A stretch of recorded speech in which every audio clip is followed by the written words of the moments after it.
जय श्री कृष्ण। राधे राधे। आप सभी को स्कंद षष्ठी व्रत की हार्दिक शुभकामनाएं। आज मैं आपको सुनाऊंगी स्कंद षष्ठी व्रत में सुनी जाने वाली पौराणिक कथाएं। स्कंद षष्ठी का दिन महादेव और माता पार्वती के पुत्र भगवान कार्तिकेय को समर्पित है। भगवान कार्तिकेय को स्कंद के नाम से भी जाना जाता है। माना जाता है कि आषाढ़ मास के शुक्ल पक्ष की षष्ठी तिथि को महादेव के ज्येष्ठ पुत्र कार्तिकेय का जन्म हुआ था। इस दिन माताएं अपनी संतान की लंबी आयु और मनोकामना पूर्ति के लिए ये व्रत रखती है। स्कंद षष्ठी का व्रत रखें तो इस दिन पूरे शिव परिवार की पूजा की जाती है। इस दिन व्रत रखने से संतान के जीवन में आने वाली हर तरह की परेशानियां दूर हो जाती है। इसके अलावा अगर कोई व्यक्ति सुख समृद्धि समाज में मान प्रतिष्ठा चाहता है तो उन लोगों के लिए यह व्रत बहुत ही फायदेमंद होता है। लेकिन एक बात का आप खास ख्याल रखें, अगर आप स्कंद षष्ठी का व्रत रख रहे हैं तो सुबह जल्दी उठकर स्नान करें। स्नान करने के बाद में व्रत का संकल्प लें। इसके बाद में सबसे पहले सूर्य को अर्घ्य देना चाहिए। बाद में शिव परिवार की पूजा करके तारकासुर के वध की कथा और भगवान शिव पार्वती की कथा और गणेश जी की कथा अवश्य सुननी चाहिए। कथा सुनने के बाद में शिव परिवार को मिठाई का भोग लगाएं और पूजा में और व्रत में होने वाली त्रुटि के लिए भगवान कार्तिकेय से क्षमा मांगे। तो पहले अपने सुनेंगे तारकासुर और पार्वती नंदन कुमार कार्तिकेय की कथा। बोलो शिव गौरी गणेश कार्तिकेय की जय हो। स्कंद पुराण की कथा के अनुसार दक्ष कुमारी देवी सती जब अपने पिता के यज्ञ के हवन कुंड में जल कर स्वा हो गई थी। जब भगवान भोलेनाथ को इस बात का पता चला तो उन्हें बहुत ही गहरा आघात पहुंचा। वो बहुत ही दुखी हुए और पागलों की तरह इधर उधर भटकने लगे। बाद में भगवान शंकर भृंगी और नंदी के साथ हिमालय पर्वत पर घोर तपस्या में लीन हो गए। उधर असुर लोक में उसी समय नमुची के पुत्र तारकासुर ने घोर तपस्या करके ब्रह्मा जी को प्रसन्न किया था। ब्रह्मा जी उसकी तपस्या से बहुत ही प्रसन्न हुए और प्रकट होकर बोले कि वत्स, मैं तुम्हारी तपस्या से बहुत ही प्रसन्न हूँ। तुम जो चाहो वरदान मांगो। तो ब्रह्मा जी की यह बात सुनकर तारकासुर बोला कि हे प्रभु, यदि आप मुझ पर इतना ही प्रसन्न हैं तो मुझे अजर अमर होने का वरदान दीजिए। तारकासुर की बात सुनकर ब्रह्मा जी बोले कि यहाँ पर तुम क्या, कोई भी अमर नहीं हो सकता, क्योंकि इस संसार में जिसने भी जन्म लिया है उसकी मृत्यु अटल है। ब्रह्मा जी के मुख से ये बात सुनने के बाद तारकासुर बोला कि प्रभु, तब तो मुझे आप वरदान दीजिए कि मुझे शिव जी के पुत्र के अलावा कोई भी नहीं मार सके और मैं अजय रहूं। तो यह सुनकर ब्रह्मा जी ने उसे कहा तथास्तु और वहां से अंतर्ध्यान हो गई। तो तारकासुर सोचने लगा कि मैंने ऐसा वरदान इसीलिए मांगा है क्योंकि मैं जानता हूँ कि देवी सती के भस्म हो जाने के बाद शिव जी कभी भी विवाह नहीं करेंगे, और जब वो विवाह नहीं करेंगे तो उनको पुत्र कहाँ से होगा, और पुत्र ही नहीं हुआ तो मेरी मृत्यु कैसे होगी। मैं तो हमेशा अमर ही रहूँगा। वो तो बहुत ही खुश हुआ। इस तरह का वरदान पाकर तारकासुर घमंडी और बलवान हो गया। पाताल लोक और पृथ्वी लोक पर अपना आधिपत्य जमाने के लिए तारकासुर ने देवलोक पर आक्रमण कर दिया। लेकिन देवताओं ने राजा मुचुकुंद का सहारा लेकर तारकासुर को परास्त कर दिया। परंतु तारकासुर बार बार देवलोक पर आक्रमण करता ही रहा और अंत में देवलोक को अपने अधीन कर लिया। तारकासुर के हाथों परास्त होने के बाद देवतागण ब्रह्मलोक पहुँचे और ब्रह्मा जी से बोले कि हे प्रभु, आप तारकासुर से हमारी रक्षा करें। उसने बहुत ही आतंक मचा रखा है। देवताओं के इतना बोलते ही वहां पर आकाशवाणी हुई कि देवताओं, तुम जितनी जल्दी हो सके पर्वतराज हिमालय के पास जाओ, वही तुम्हारी समस्या का समाधान कर सकते हैं। आकाशवाणी सुनकर सभी देवताओं को बहुत ही आश्चर्य हुआ। सारे देवतागण बृहस्पति देव के नेतृत्व में पर्वतराज हिमालय के पास पहुँचे। वहां पहुंचकर उन्होंने हिमालय से कहा कि महाभाग हिमालय, तुम समस्त पर्वतों के स्वामी हो। यक्ष और गंधर्व तुम्हारा सेवन करते हैं। हम तुमसे कुछ निवेदन करने आए हैं। तुम्हें हमारा निवेदन स्वीकार करना होगा। तुम्हें देवताओं की बात माननी चाहिए।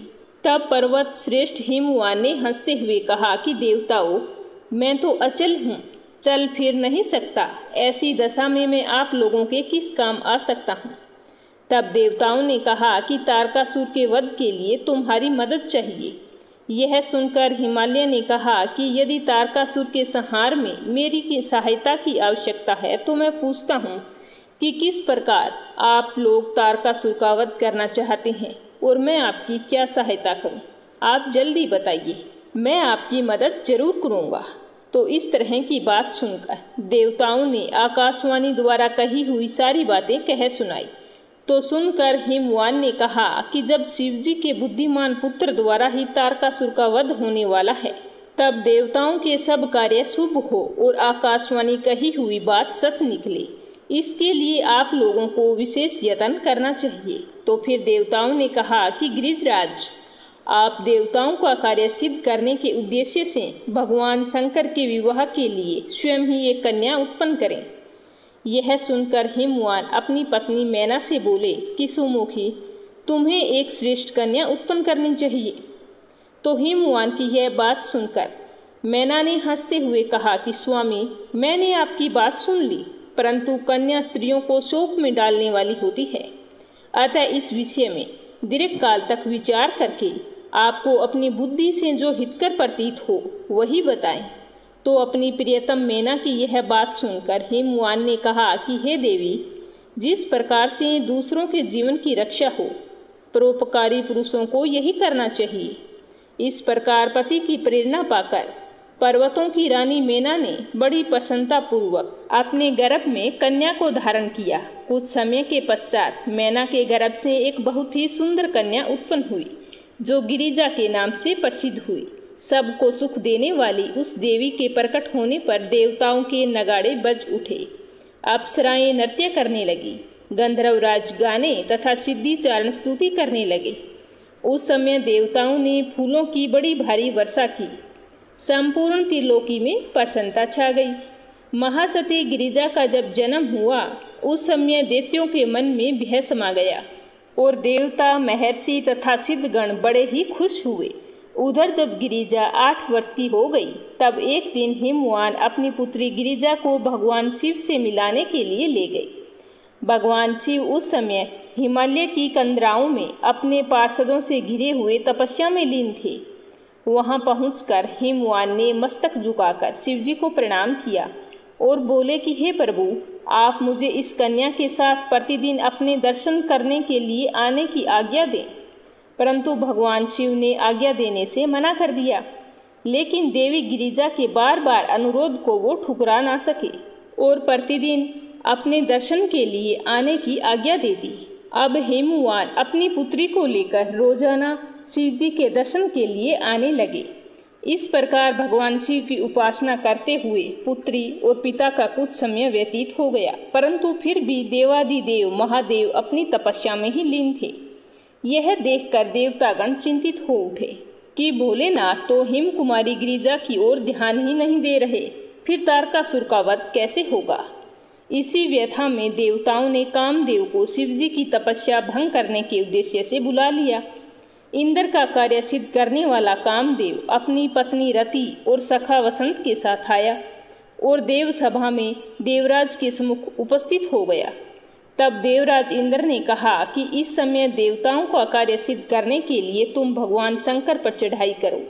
तुम कुछ ऐसा करो जिससे भगवान शिव पार्वती के साथ विवाह कर ले। तो इंद्र का आदेश पाते ही कामदेव अपनी पत्नी रति के साथ हिमालय पर्वत पर पहुंच गए।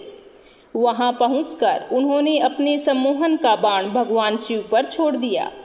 भाग्य से उसी समय देवी गिरिजा उधर से गुजर रही थी, जिसे देखते ही शिवजी उन पर मोहित हो गए और फिर अचानक उन्हें अपने स्तुति का ध्यान आया।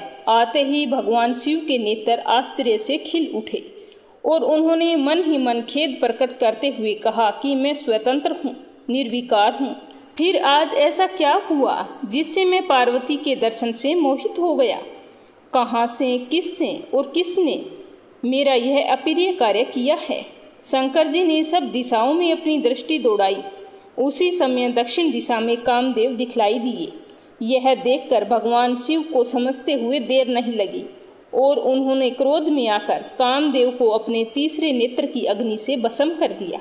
कामदेव की पत्नी रति अपने पति को अग्नि में भस्म होता हुआ देखकर बुरी तरह से विलाप करने लगी। इस तरह से रति को रोता हुआ देखकर गिरिजा कुमारी ने उन्हें दिलासा देते हुए कहा कि मैं तुम्हारे पति को वापस दिलवाऊंगी। इसके बाद देवी गिरिजा हिमालय पर ही देवी रति के साथ शिवजी की तपस्या में लीन हो गई। भगवान भोलेनाथ को प्रसन्न करने के लिए मन में उत्तम निष्ठा रखकर पार्वती कड़ी से कड़ी तपस्या आराधना करती रही। पार्वती के उस महान तप से संपूर्ण चराचर जगत में संतप्त होने लगा। तो यह देखकर देवता और असुर सब मिलकर भगवान शंकर के पास गए और समाधि में लीन भगवान शंकर की स्तुति करने लगे। काफी देर तक देवताओं द्वारा स्तुति करने के बाद भगवान शंकर ने आंख खोली और देवताओं से पूछा कि आप सभी मेरे पास क्यों आए हो। तब देवताओं ने कहा कि प्रभु, तारकासुर ने देवताओं को महान कष्ट पहुंचाया है। वह देवताओं का घोर शत्रु है। अतः आपसे हमारी प्रार्थना है कि आप पार्वती जी का पाणी ग्रहण करें। परंतु शिवजी ने देवताओं से यह कहते हुए मना कर दिया कि अगर मैं गिरिजा देवी का वर्ण कर लेता हूँ तो आप सभी एक बार फिर सकाम भाव से युक्त हो जाएंगे और निष्काम भाव से पूर्ण परमार्थ के पथ पर चलने में असमर्थ होंगे। इसीलिए मैंने सबके परमार्थिक कार्य के सिद्धि के लिए कामदेव को वशम किया था। शिवजी के ऐसा कहने पर देवता निराश हो गई। उधर पार्वती देवी बड़ी कठोर तपस्या में लगी हुई थी। उसकी कठोर तपस्या से भगवान शंकर को एक दिन प्रसन्न होना ही पड़ा। इस तरह पार्वती ने अपनी कड़ी तपस्या से भगवान भोलेनाथ को जीत लिया और फिर भगवान शंकर और देवी पार्वती का विवाह संपन्न हुआ। विवाह के कुछ समय बाद देवी पार्वती और भगवान शंकर के संयोग से एक पुत्र उत्पन्न हुआ जिसका नाम कार्तिकेय रखा गया। कुमार कार्तिकेय के जन्म लेते ही देवलोक की अप्सराएं नृत्य करने लगी। सभी देवता प्रसन्न हो गए और फिर सब भगवान शंकर के पास पहुँचे। तब भगवान शंकर ने इंद्रादि देवताओं से कहा कि देवगण, यह बालक बड़ा प्रतापी है। इस समय आपको मेरे पुत्र से कौन सा काम लेना है, मुझे बताओ। तब सभी देवताओं ने भगवान पशुपति से कहा कि भगवान, इस समय संपूर्ण जगत को तारकासुर ने अपने अत्याचार से निराश कर रखा है। इसीलिए आज हम उसे मारने के लिए यहाँ से प्रस्थान करेंगे। सिर्फ कार्तिकेय ही तारकासुर का वध कर सकता है। तो भगवान भोलेनाथ इस बात से सहमत हो गए। भगवान शंकर की अनुमति जानकर वे सभी देवतागण वहां से चल पड़े और शंकर जी के पुत्र कार्तिकेय को आगे करके असुर तारक पर चढ़ गए। इस युद्ध में ब्रह्मा, विष्णु आदि सभी देवता सम्मिलित थे। जब तारकासुर ने देवताओं के आक्रमण की खबर सुनी तो वो भी बड़ी भारी सेना लेकर देवताओं से लोहा लेने के लिए चल दिया। देवताओं ने वहां आती हुई तारकासुर की बड़ी भारी सेना को देखा। उसी समय आकाशवाणी हुई कि देवगण, तुम शंकर जी के पुत्र को आगे करके युद्ध के लिए आगे बढ़ो। संग्राम में दैत्यों को जीतकर निश्चय ही विजयी होवोगे। और यह आकाशवाणी सुनकर सारे देवता युद्ध के लिए उत्सुक हो गए। उसके बाद देवराज इंद्र कुमार कार्तिकेय को हाथी पर बिठाकर आगे आगे चलने लगे।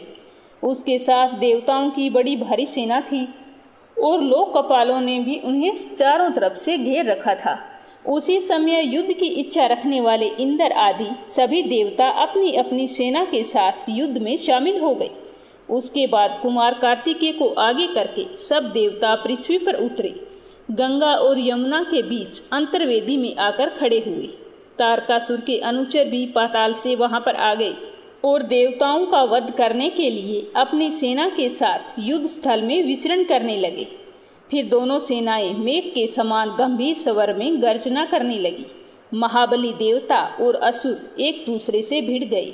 उनमें घमासान युद्ध होने लगा। बाणों की बौछार से वहां का सारा मैदान मुंडों से भर गया। कितने ही धड़ बिना मस्तक के नाच रहे थे। रक्त की नदियां बह चली थी। युद्ध बड़ा भयंकर हो रहा था।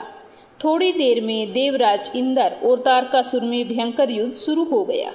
इसी तरह सभी देवता और लोकपाल एक दूसरे असुरों से युद्ध करने लगे। उधर तारकासुर ने अपने बड़ी भारी सेना शक्ति चलाकर देवराज इंद्र को घायल कर दिया। वे तुरंत ही ऐरावत हाथी से पृथ्वी पर गिर पड़े और मूर्छित हो गए। और इसी प्रकार अन्य लोकपाल भी महाबली असुरों से पराजित हुए। उस रणभूमि में कितने ही देवताओं को हार का सामना करना पड़ा, कितनों को ही प्राणों से हाथ धोना पड़ा और ना जाने कितने ही युद्ध छोड़कर भाग खड़े हुए। इस प्रकार देव सेना को तहस नहस होता देखकर महातेजस्वी राजा मुचुकुंद तारकासुर से युद्ध करने लगे। उधर इंद्र असुरों से घिरे हुए पृथ्वी पर पड़े हुए थे। उन्हें छोड़कर तारकासुर मुचुकुंद के साथ भिड़ गया। इस प्रकार मुचुकुंद और तारकासुर में बड़ा भारी युद्ध हुआ। मुचुकुंद बड़े बलवान थे। उन्होंने ज्यों ही तारकासुर पर प्रहार किया, तारकासुर की शक्ति से आहत होकर वो भी रणभूमि पर गिर पड़े। गिरने पर भी वे तत्काल उठ खड़े हुए और तारकासुर को मारने के लिए ब्रह्मास्त्र उठाया। तब नारद जी ने कहा कि राजन, तारकासुर मनुष्य के हाथ नहीं मारा जा सकता, अतः उसके ऊपर इस महान अस्त्र का प्रयोग ना करें। भगवान शिव के पुत्र कार्तिकेय ही तारकासुर को मारने में समर्थ हैं, अतः आप लोगों को शांत रहना चाहिए। नारद जी की बात सुनकर सब देवता मुचुकुंद के साथ ही शांत हो गए। तब वीरभद्र ने त्रिशूल से मारकर तारकासुर को भारी आघात पहुंचाया। तारकासुर सहसा पृथ्वी पर गिरा और क्षण भर मूर्छा में डूबा और फिर वापस खड़ा हो गया और शक्ति से वीरभद्र पर प्रहार किया। भगवान शिव के सेवक महाबली वीरभद्र ने भी भयानक त्रिशूल से तारकासुर को पुनः चोट पहुंचाई। इस तरह वे एक दूसरे को मारने लगे। इसके बाद अपनी सेना को तितर बितर होता देख तारकासुर ने 10,000 भुजाएं प्रकट की। सिंह पर सवार होकर रणभूमि में देवताओं का संहार करना शुरू कर दिया। उसने शिव के बहुत से गणों को भी मार गिराया। ऐसा लग रहा था कि मानो वह तीनों लोकों का संहार कर डालेगा। इस प्रकार उस रण क्षेत्र में जब भगवान शिव के पार्षद मारे जाने लगे, तब भगवान विष्णु ने शंकर जी के प्रिय पुत्र कुमार कार्तिकेय से हंसकर कहा कि हे कृतिका नंदन, तुम्हारे सिवा कोई दूसरा ऐसा वीर नहीं जो इस पापी तारकासुर का वध कर सके, अतः तुम्हें ही इसका संहार करना चाहिए।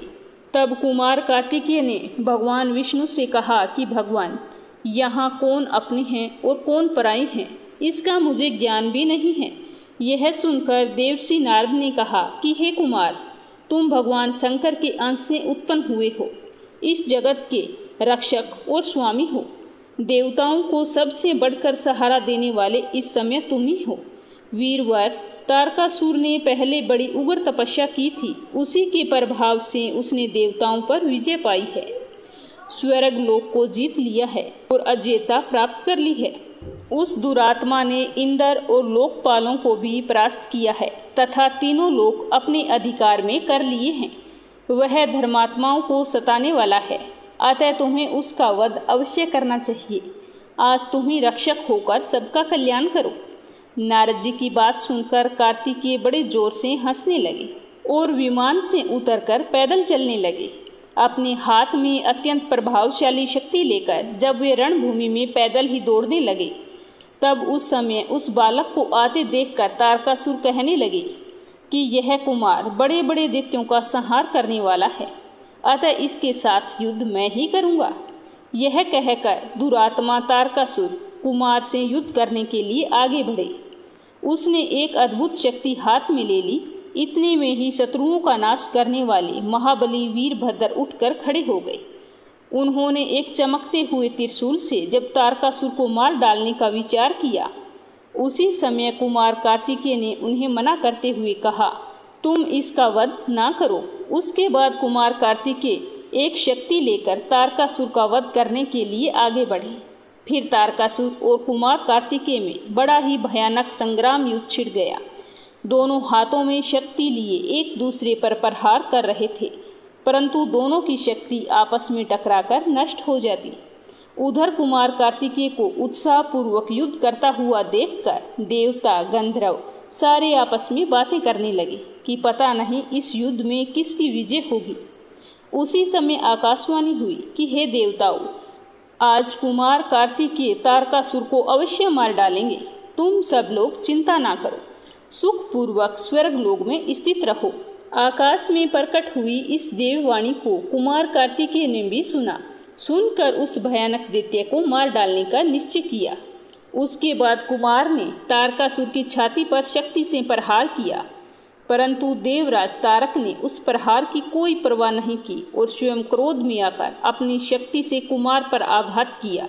उस प्रहार से शंकर नंदन कार्तिकेय मूर्छित हो गई। कुछ देर बाद कार्तिकेय ने मतवाला सिंह जैसे हाथी पर झपटता है, उसी प्रकार प्रतापी कुमार ने तारकासुर पर गहरा प्रहार किया। उस समय वायु की गति कुंठित हो गई, सूर्य का प्रकाश मंद पड़ गया, पर्वतों और वनों सहित समूची पृथ्वी डगमगाने लगी।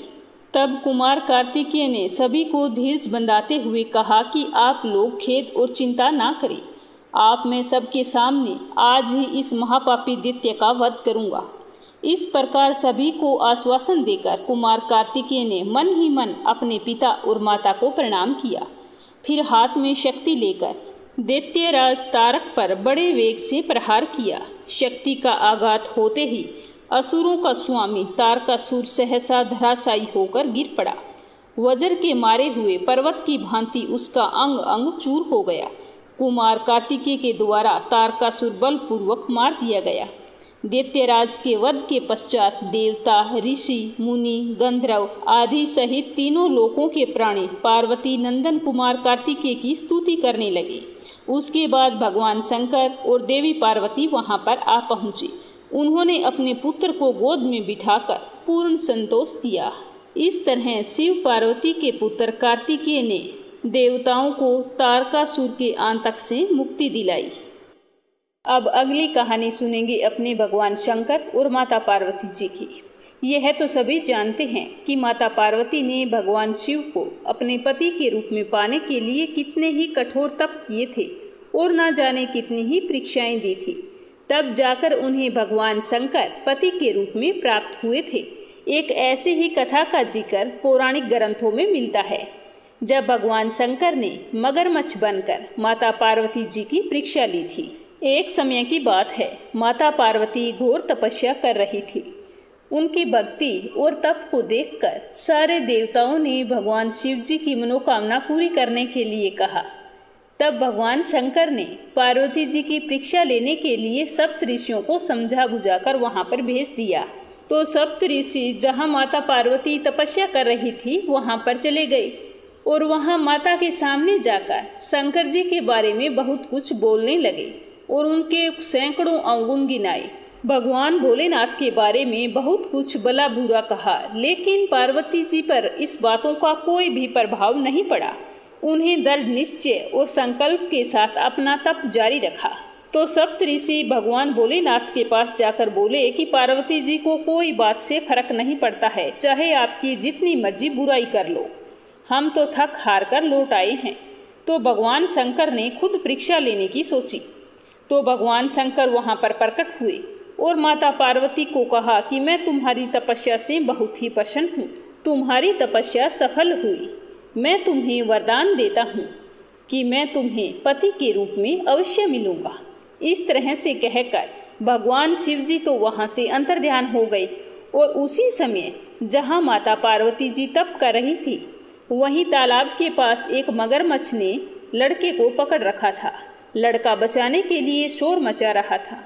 जैसे ही माता को लड़के की आवाज़ सुनाई दी तो वह उस ओर भागी। उन्होंने देखा कि एक मगरमच्छ लड़के को तालाब के भीतर खींच रहा है। तब लड़के ने माता को देखकर कहा कि मेरी ना तो माँ है, ना मेरे बाप हैं, ना मेरे कोई मित्र हैं। माता आप ही मेरी माँ हैं, आप मेरी रक्षा करो। तो यह सुनकर पार्वती जी ने मगरमच्छ से कहा कि हे ग्रहा, इस लड़के को छोड़ दो।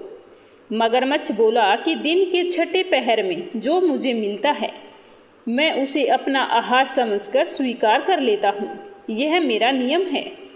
तो ब्रह्मदेव ने दिन के छठे पहर में इस लड़के को भेजा है, तो मैं इसे क्यों छोड़ूं? तो पार्वती जी ने विनती की कि तुम इसे छोड़ दो, बदले में तुम्हें जो चाहिए वह मुझसे ले लो। तो मगरमच्छ बोला कि एक ही शर्त पर मैं इसे छोड़ सकता हूँ। आपने तप करके महादेव से जो वरदान लिया है, यदि उस तप का फल मुझे दे दोगी तो मैं इसे छोड़ दूंगा। तो यह सुनकर पार्वती जी तुरंत तैयार हो गई उन्होंने कहा कि मैं अपने तप का फल तुम्हें देने के लिए तैयार हूँ, लेकिन तुम इस बालक को अभी छोड़ दो। तो मगरमच्छ ने समझाया कि देवी सोच लो, जोश में आकर संकल्प मत करो। हजारों वर्षों तक जैसा तप किया है वह देवताओं के लिए भी संभव नहीं है। ऐसा तप कोई नहीं कर सकता। उसका सारा फल तुम इस बालक के प्राणों के बदले दे रही हो। एक बार फिर सोच लो। तो पार्वती जी ने कहा कि मेरा निश्चय पक्का है, मैं तुम्हें अपने तप का फल देती हूँ, तुम इसका जीवन दे दो। तो मगरमच्छ ने पार्वती जी से तप दान करने का संकल्प करवाया और तप का दान होते ही मगरमच्छ का देह तेज से चमकने लगा। मगर बोला कि हे पार्वती, देखो तप के प्रभाव से मैं तेजस्वी बन गया हूँ। तुमने जीवन भर की पूंजी एक बच्चे के लिए व्यर्थ कर दी। चाहो तो अपनी भूल सुधारने का एक मौका और दे सकता हूँ। तो पार्वती जी ने कहा कि हे ग्रह, तब तो मैं पुनः कर सकती हूँ। यदि तुम इस लड़के को अगर निगल जाते तो क्या इसका जीवन मिल सकता था? देखते ही देखते वह लड़का अदृश्य हो गया, मगरमच्छ भी लुप्त हो गया। पार्वती जी ने विचार किया कि मैंने तप तो दान कर दिया, चलो कोई बात नहीं, तब तो अब मैं पुनः प्रारंभ कर लूँगी। तो माता पार्वती ने फिर से तप करने का संकल्प लिया।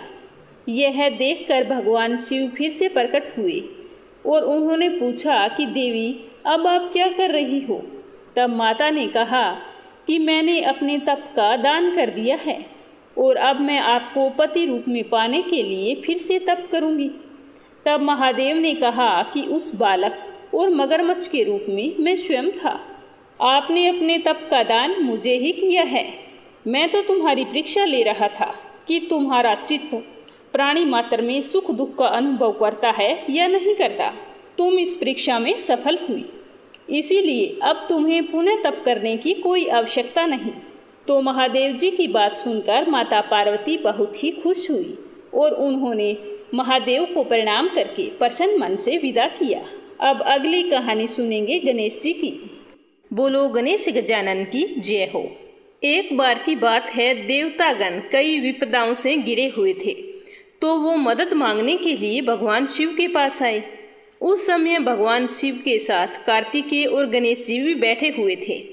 देवताओं की सारी समस्या सुनकर शिव जी ने कार्तिकेय और गणेश जी से पूछा कि तुम में से कौन है जो देवताओं के कष्टों का निवारण कर सकता है?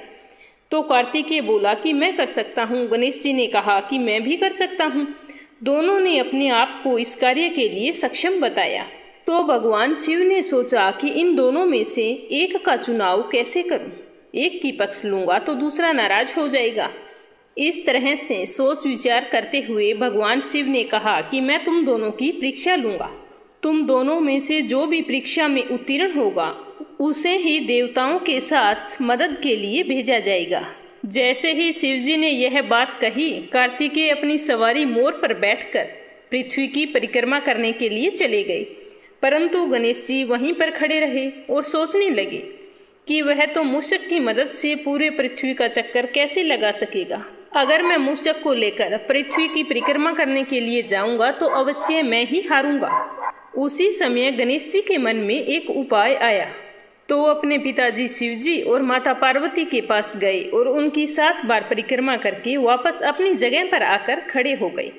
कुछ समय बाद कार्तिकेय पृथ्वी का पूरा चक्कर लगाकर पहुँचे और कहने लगे कि मैं ही विजेता हूँ। आप पिताश्री मुझे आज्ञा दीजिए कि मैं देवताओं की मदद के लिए जाऊँ। तभी शिव जी ने गणेश जी की ओर देखा और उनसे प्रश्न किया कि गणेश, तुम पृथ्वी की परिक्रमा करने के लिए क्यों नहीं गए? तो गणेश जी ने कहा कि माँ पिताजी में ही तो पूरा संसार बसा है, चाहे मैं पृथ्वी की परिक्रमा करूं या अपने माँ बाप की करूं, एक ही बात है। यह सुनकर शिव जी बहुत ही खुश हुए और उन्होंने गणेश जी को सभी देवताओं की मुश्किल दूर करने के लिए भेज दिया।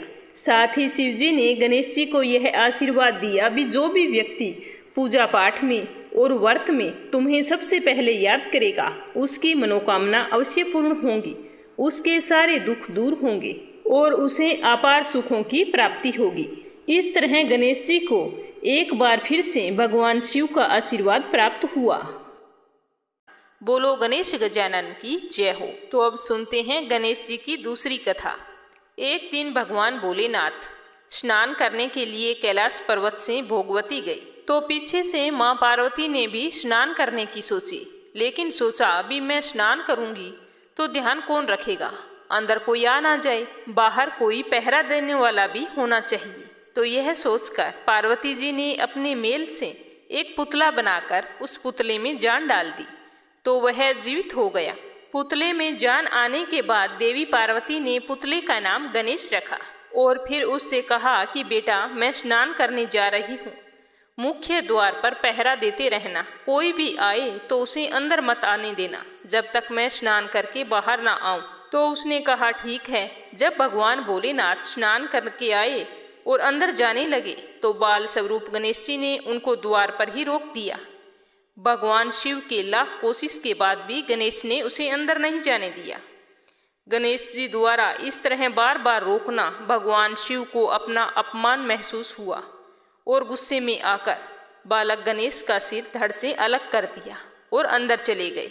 शिव जी जब अंदर गए तो वो बहुत ही क्रोधित अवस्था में थे। तो देवी पार्वती ने सोचा कि भोजन में देरी की वजह से वो नाराज हैं, इसीलिए उन्होंने जल्दी जल्दी 2 थालियों में भोजन परोसकर उनके सामने रखा और भोजन करने के लिए निवेदन किया। 2 थालियां लगी देखकर शिवजी ने उनसे पूछा कि दूसरी थाली किसके लिए है।